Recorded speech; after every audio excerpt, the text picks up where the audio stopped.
What's going on YouTube? So I will be going through the Planet of the Apes trilogy today, and I will be breaking up into three parts, so three videos for each one of the trilogy.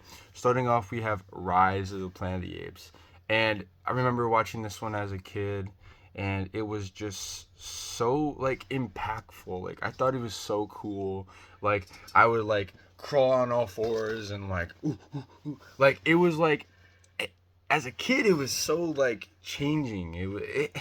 It maybe it was like just a guy thing, but like it was like it, it was so fun and cool. I was like Caesar, you know what I mean? Like it was so like changing, and I was like, I've never seen a movie like this where it was so captivating, and the CGI was amazing, and it was such a spectacle, and it was like I've never seen a movie quite like this. And rewatching it all these years later, I still feel like it's just so wonderful. I mean, at the heart of it, it's a human movie.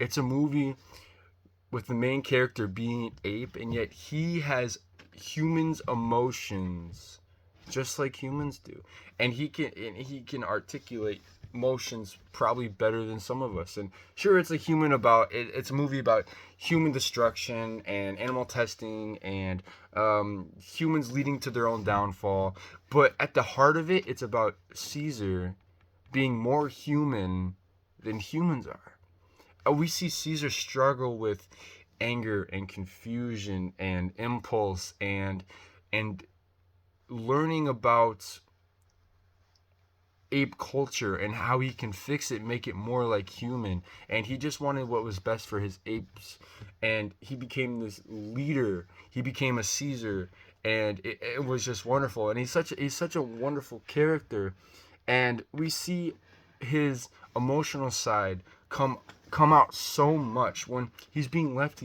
He's visibly angry, and when I guess you would say his grandfather, in a sense, was being attacked by the neighbor and pointing at him, he felt his emotions were so overcome, and he was feeling angry and distressed and defensive. He was feeling defensive because someone was possibly harming his grandfather. He got defensive and he attacked the man, and of course that's what led him getting into the kennel. But it really is just a human story of a CGI ape who has emotions, and it was played wonderfully. Um, I love this movie so much. Of course, there is some times where all these years later where I'm like, the CGI. I mean, you can tell there's no one there. Especially when he was a kid. I mean, they really physically had a full CGI. Where when he was older, you can tell there was a stand-in, and you got the wonderful performance, and you can tell the difference through the flashbacks where he has a full um, actor there for a stand-in, where as a kid he was just a CGI blob. And I mean, for it's really not that bad if you look at the CGI today, and something like Marvel, where they're like everyone's so impressed with their CGI. Lately, they've been really tripping. If you look back at a movie like this is like a movie that's 10 years old, and you can be like, okay, sure, the full CGI character has CGI you can recognize as CGI. The movie CGI is really good. It's phenomenal. It's fantastic. It's really not that bad. But it's something where you can be like, okay, as a kid, you can tell that Caesar is CGI. Not so much as an adult, but every once in a while you'd be like, oh, okay. Um, but next on, like I said, I've been watching this movie as a kid. This is my favorite movie to watch on DVD. I have a huge DVD collection, but these three movies are by far the ones that I watch the most, and I've watched it so many times that the plot is just always, it's just phenomenal. Like it's perfect. Like the scripting, everything was phenomenal, and I'm starting to notice small details like Caesar's relationship with the other apes. Obviously, Maurice is his right hand man. Maurice are always there for him, and he's always strong. Where he has a more complicated relationship with Rocket, where Rocket was Caesar's bully when he came to the kennel, and then Caesar had to train him in a sense to be a leader and be a a something that people can look up to.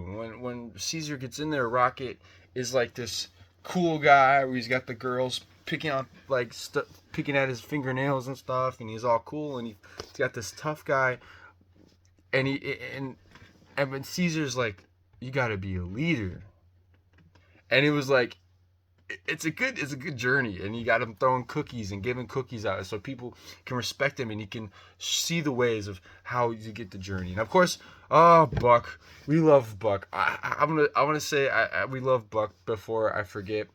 We love Buck so much. I really wish he made it, but it was such an emotional journey. I mean, Caesar released Buck from in he was enclosed in his cage and he never got out in the grass. He never got to play. He never got to throw a ball.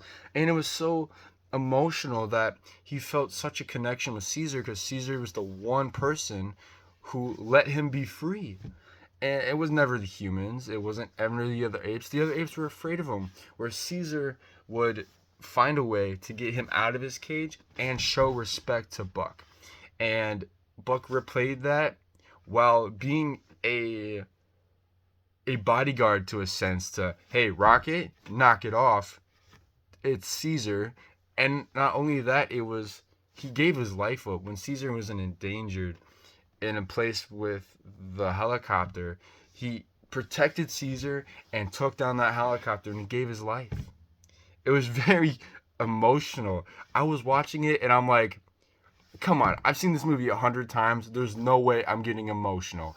And I was like, I had chills. I was getting emotional. It was heart touching. And all right, so going back to Rocket. So I just had to say, Buck was amazing, and I really felt it, and I just wanted to say that.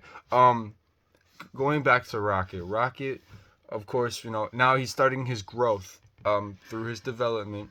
And Caesar is letting all the apes out because he's done that thing. He's gone home. All the apes are smart now. They're all good. And Caesar's releasing them. And he looks and he goes. And he opens up the door for Rocket. He almost left Rocket. And it shows that he is willing to give second chances. Where he was already on his progress. He still could have left him. And he thought about it. But it shows that he is willing to give second chances, which will be grown onto the next movie when he gives a lot of second chances when maybe someone shouldn't have gotten a lot of second chances. Dude, there's so many foreshadowing. Just wait. So then now we get to the climax. We get the beautiful moments where he breaks all the apes out. He says no. He speaks. Chills, literally chills when he speaks. We get to now he's going to the lab and he lets all the apes out. And now we go to the zoo. We let all the apes out. Now we have this spectacle on the bridge. The bridge is an amazing scene. It's everything is so perfect about it. And they're stuck on this bridge and he looks at Maurice, his right hand, of course. Says, take the apes and go underneath, right? So they take the kids and the little itty bitty baby kids, and then they take some of the orangutans who are stronger in their arms, and they go underneath.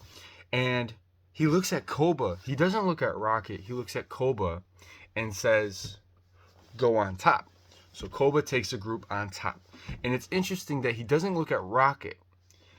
He looks at Koba, which is also a symbolism that he's going to have Koba, his new, I would say left hand, but really his right. So either way you go, it's his left or his right.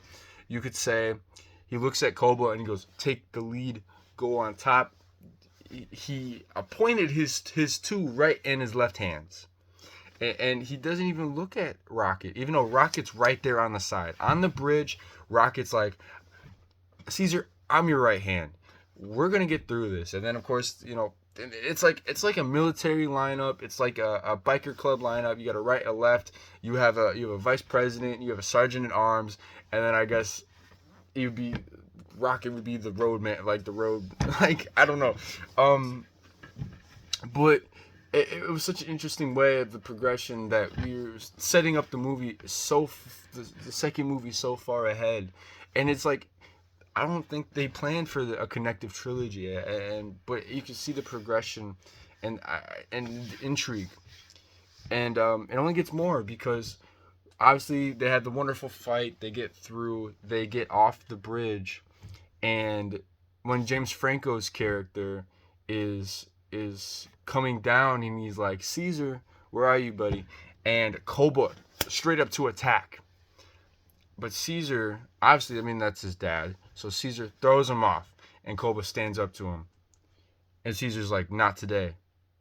And it shows the clashing of heads beforehand. And it even sets up the clashing of heads in the next movie. We see a Caesar and his left or his right hand clashing heads on different ideologies. Caesar's like, there are good humans and there are bad humans, and we've seen it.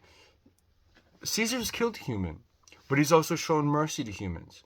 He even let Koba kill Jacobs. He was like, I will not kill Jacobs, but you can. And where Koba is, it's attack, attack, attack. Human, we kill. We don't trust. And it brings up this ideology of butting heads before we even get the movie where they butt heads in ideology. It's really just wonderful.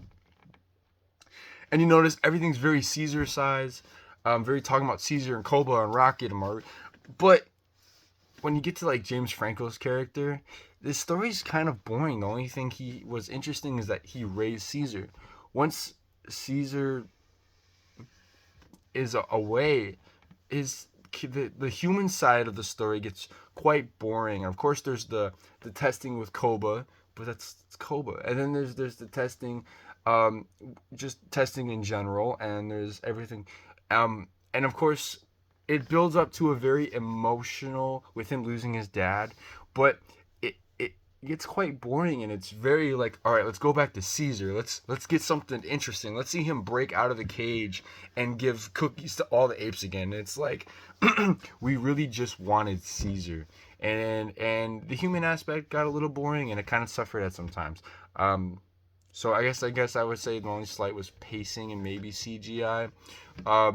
But everything was absolutely beautiful about this movie. It's a great start to this trilogy. I'm feeling really good. And this movie is just wonderful. And I absolutely love it.